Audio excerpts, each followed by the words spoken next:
Bonjour à tous et bienvenue pour cette nouvelle vidéo consacrée à la lecture linéaire d'un extrait du Malade imaginaire de Molière.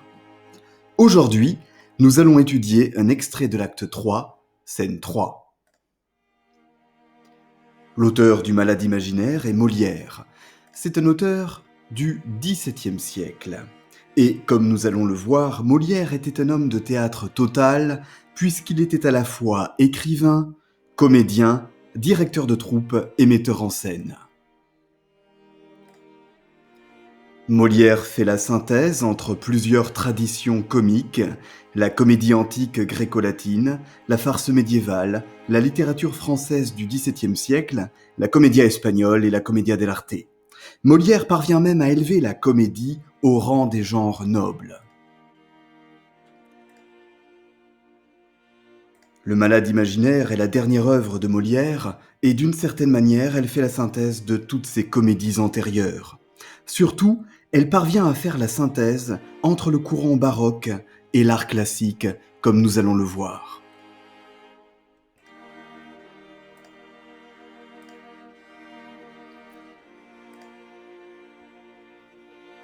L'intrigue est simple. Argan, tellement obsédé par la maladie qu'il souhaite marier sa fille Angélique à un médecin, Thomas Diafoirus. Or, Angélique aime un autre homme qui s'appelle Cléante. Argan s'oppose à la demande en mariage de Cléante, car celui-ci n'est pas médecin.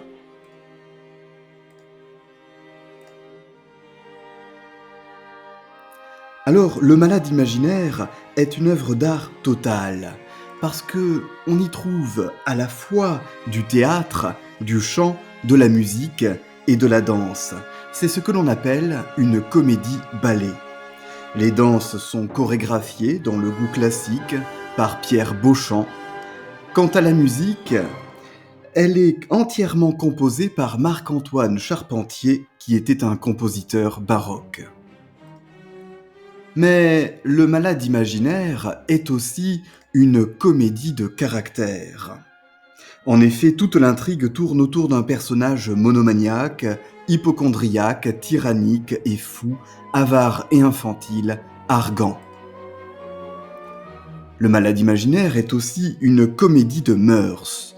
Molière reprend le vieux thème de la satire antimédicale que l'on trouve déjà dans la comédie antique. Pour Molière, la médecine est une superstition dangereuse parce que le corps est une puissance énigmatique et parce que la médecine emploie des remèdes qui sont pires que le mal, faisant ainsi violence à la nature. À travers la critique du pédantisme des médecins, Molière vise également les dévots, comme nous allons le voir. Le Malade imaginaire est la 6e comédie de Molière qui fait la satire des médecins. Enfin, Le Malade imaginaire est une comédie d'intrigue, puisque la fable repose sur le conflit entre les parents, Argan et Béline, et les enfants, Angélique et Cléante, au sujet de l'amour. La résolution de ce conflit est rendue possible grâce à la ruse d'une servante, Toinette, qui est d'ailleurs aidée, comme on va le voir, par Bérald, le frère d'Argan.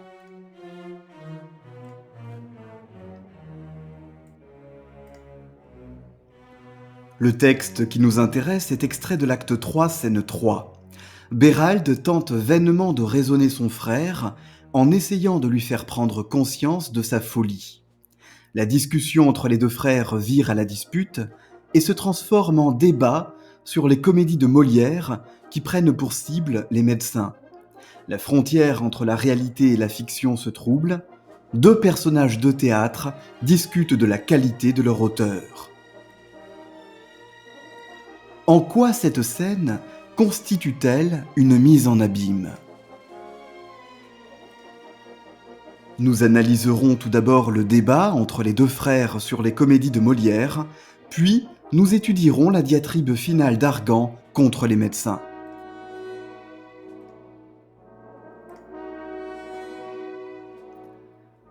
Bérald est un personnage mesuré et raisonnable, mais il sait s'affirmer comme l'indique la structure emphatique qui commence sa réplique. « Moi ». Mon frère permet de rappeler ce qui le relie à Argan. La négation, je ne prends point à tâche de combattre la médecine, ici sert à refuser l'intolérance. Il emploie par ailleurs un pronom indéfini, chacun est le présent de vérité générale, chacun à ses périls et fortunes peut croire tout ce qui lui plaît, ce qui permet de renforcer la sagesse de son propos.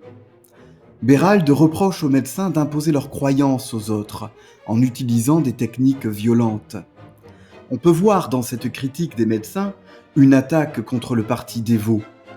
Le faux dévot et le médecin sont les deux faces de la même fausse monnaie pour Molière. Nous avons donc affaire ici à un débat sur la croyance. Contrairement aux médecins, Béralde ne cherche pas à imposer sa croyance, comme le prouve la négation restrictive, ce que j'en dis n'est qu'entre nous. Son objectif est de raisonner son frère, en lui faisant prendre conscience de sa folie. J'aurais souhaité de pouvoir un peu vous tirer de l'erreur où vous êtes. Béralde ne cherche pas à convertir de force son frère à son opinion, comme l'indique le conditionnel et la locution adverbiale un peu.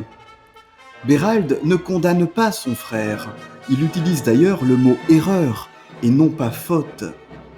Le conditionnel passé indique cependant que Béralde semble avoir conscience que toute tentative de raisonner son frère est vaine.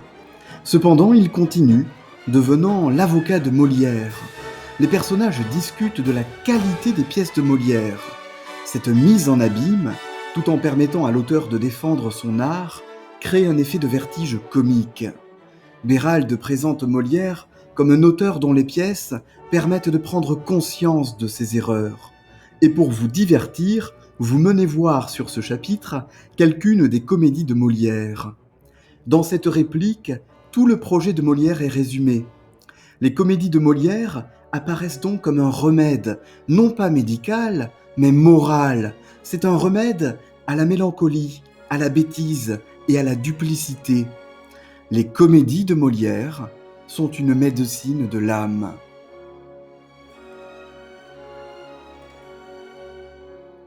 Argan n'écoute pas son frère et condamne fermement les comédies de Molière. Il utilise une structure emphatique afin de souligner son ton accusateur. C'est un bon impertinent. L'oxymore « un bon impertinent » traduit l'ironie sarcastique à l'encontre de Molière. Argan développe son jugement sarcastique à l'aide de l'antiphrase « bien plaisant » renforcée par le modalisateur « bien ». Surtout, ce qui est comique ici, c'est l'expression « honnêtes gens » pour désigner les médecins. Tout le monde sait que les médecins sont des imposteurs dans les comédies de Molière, sauf Argan. Sa duplicité est totale, ce qui redouble le rire.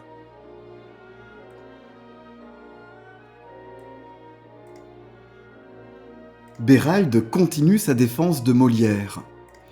Les comédies de Molière font l'éloge de la modestie et de la douceur.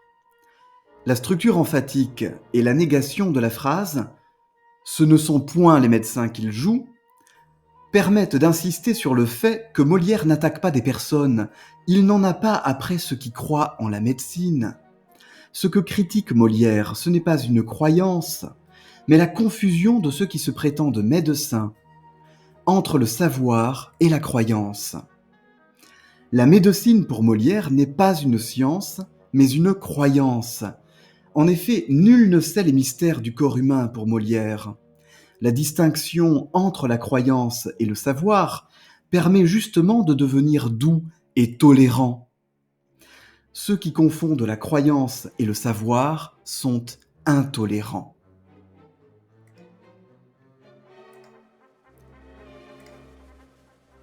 La leçon de sagesse, de douceur et de tolérance de Béralde aboutit à l'effet inverse du but escompté. Argan se met en colère. La scène repose sur un principe de gradation. Les structures emphatiques, c'est, voilà. L'accumulation d'oxymores antiphrastiques, un bon nigaud, un bon impertinent. Et l'énumération qui suit servent à exprimer la colère d'Argan. Cette colère est comique car elle est au service de la défense d'imposteurs qu'Argan qualifie de vénérables. C'est son aveuglement qui est comique ici. Pour Argan, on n'a pas le droit de représenter les médecins sur scène parce que ce seraient des personnes sacrées. Face à cet argument, Béralde soutient que si on a le droit de mettre en scène des rois et des princes, comme on le fait dans les tragédies, alors on a encore plus le droit de représenter des médecins qui sont inférieurs aux rois. La stratégie de Molière, à travers Béralde, est redoutable car Molière sait que son premier spectateur n'est autre que le roi Louis XIV.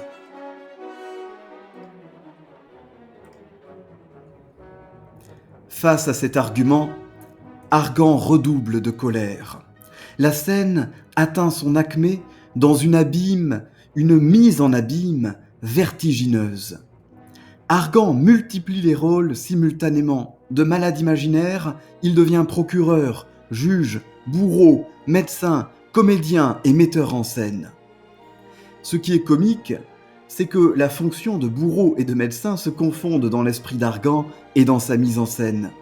Sa diatribe commence par un blasphème. « Par là non, nom de diable !» Lui qui reproche à Molière de blasphémer en mettant en scène des médecins. La folie du personnage apparaît à travers l'utilisation du conditionnel qui lui permet d'imaginer une scène dans laquelle il se venge contre Molière, son créateur. Le comique vient du fait qu'il imagine une situation dans laquelle Molière subirait les pires châtiments. Argan devient dramaturge, il apostrophe Molière. Plus précisément, il met en scène Molière subissant la vengeance et la colère d'Argan. Imaginez la résistance de Molière qui aspirerait à une saignée ou à un lavement prêt à rire, car le dramaturge a toujours moqué ces méthodes de la médecine. Il aurait beau faire et beau dire. On rit parce qu'on imagine un Molière jouer la comédie, en faisant semblant de désirer ce qu'il redoute. Argan imagine ici un dialogue fictif. Le châtiment imaginé, joué et mis en scène par Argan est comique parce qu'en réalité, il n'a rien de terrible. Il y a une disproportion entre la colère vengeresse d'Argan et la nature des épreuves qu'il imagine faire subir à Molière.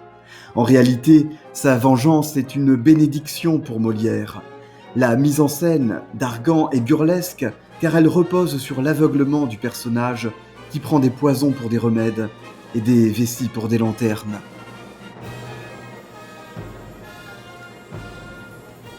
En conclusion, nous avons affaire ici à une mise en abîme vertigineuse et réflexive dans tous les sens du terme. Cette scène est aussi didactique parce que Molière nous invite à réfléchir sur les rapports entre la croyance et la science afin de devenir tolérant. Par ailleurs, cette scène est vertigineuse parce que c'est une scène de comédie qui porte sur les fonctions de la comédie. Ce vertige est redoutable quand on songe qu'à l'origine, c'était Molière lui-même qui jouait Argan, se faisant passer pour un malade, jouant au procureur, au juge, au médecin et au bourreau, mettant en scène la mise à mort de Molière. Enfin, à travers la leçon de Béralde, qui est le modèle de l'honnête homme, on voit comment le principe baroque de mise en abîme est mis au service d'un idéal classique de douceur et de tolérance. Molière a déjà mis en scène un débat portant sur ses comédies dans la critique de l'école des femmes. Par ailleurs, on voit qu'Argan est un double d'Orgon qui est le personnage dupe dans le Tartuffe. À travers les médecins, Molière attaque les faux dévots. Enfin, la mise en abîme est employée dans la plupart des pièces de Molière, mais ici, il faut reconnaître qu'elle atteint son paroxysme. Avez-vous bien écouté ? Maintenant, c'est à vous de jouer en testant vos connaissances grâce au quiz dont le code s'affiche sur votre écran. Il y a 30 questions et un nombre illimité de tentatives. Vous pouvez jouer autant de fois que vous le souhaitez. Cette vidéo consacrée à un extrait de l'acte 3, scène 3 du Malade imaginaire de Molière est à présent terminée. À bientôt pour de nouvelles vidéos et de nouvelles aventures. Ciao!